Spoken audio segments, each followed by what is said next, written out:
6ix9ine is a master at grabbing headlines, with his rainbow hair, face tattoos, and hit records. But controversy has also followed the rapper for his antics on social media, numerous rap beefs, and criminal history of sexual misconduct of a minor. But the 22-year-old rapper's current racketeering case is what has everyone talking. On November 19th, 2018, 6ix9ine was arrested on a series of charges related to his gang affiliation with the 9 Trey Gangsta Bloods.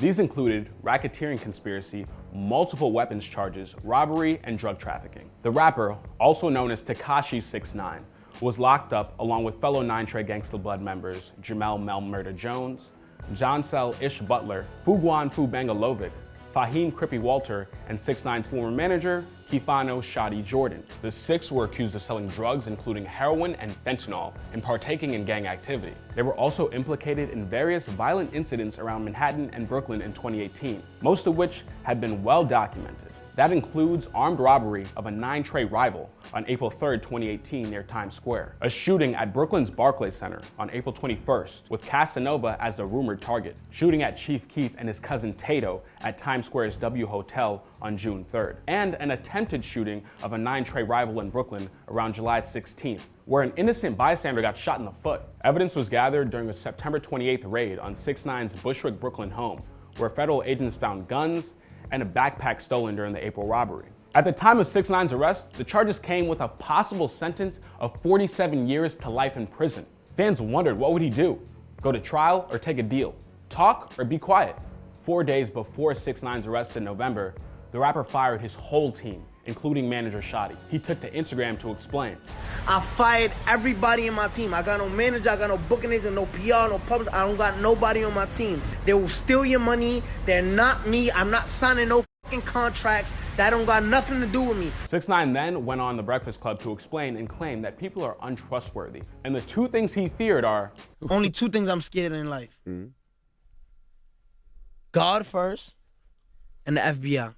2 days after that, the feds had told him his life was in danger, after some of the people he fired were heard on a wiretap saying they wanted to super violate him. Days after 6ix9ine was arrested, police told him Shadi had stolen over $2 million from him. 6ix9ine's lawyer, Lance Lazaro, issued a statement following the November arrest. An entertainer who portrays a gangster image to promote his music does not make him a member of an enterprise. Mr. Hernandez became a victim of this enterprise and later took steps by firing employees and publicly denouncing this enterprise through a morning show.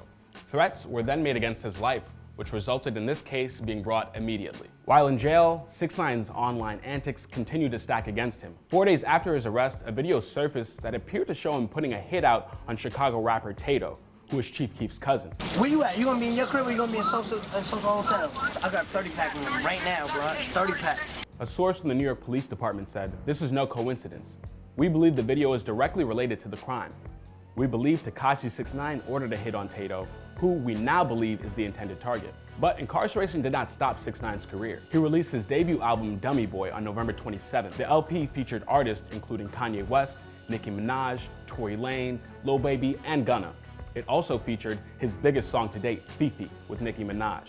2.5 months after being arrested, 6ix9ine shocked everyone by pleading guilty to 9 counts of federal racketeering and firearms charges on January 23rd.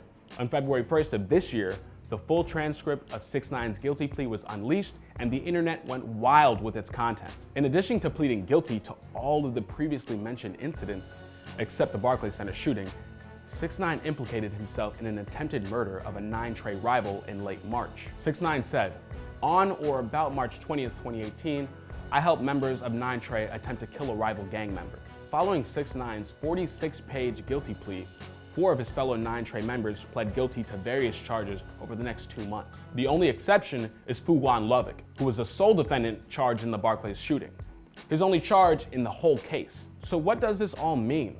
What's next for 6ix9ine? Though his crimes could merit a 47-year sentence, cooperating with the federal authorities means he'll most likely get a reduced sentence. The timing of his co-defendants' guilty pleas makes it seem like 6ix9ine gave the feds a lot of incriminating information. The defendants are due to be sentenced in July of this year, while 6ix9ine is supposed to be sentenced in January 2020. However, 6ix9ine's lawyers have recently said he could actually be sentenced this coming September. This could also imply that since 6ix9ine was the first to plead guilty, he could get an extremely lenient plea deal. If 6ix9ine is released in September, he will have just served 10 months in jail total. So 6ix9ine could go free, but at what cost? In hip hop, snitches get stitches. Cooperating with police goes against the code of the streets. It's something that isn't easily forgiven or forgotten. 6ix9ine faces a controversial future after he's released from jail. Snoop Dogg blasted him in an Instagram video for snitching. The era I come from, you couldn't tell on a nigga snitching, working with the government. After the government shut down, the nigga decides to work with the government. Boosie Badass wrote on Instagram, "I don't condone or support rats."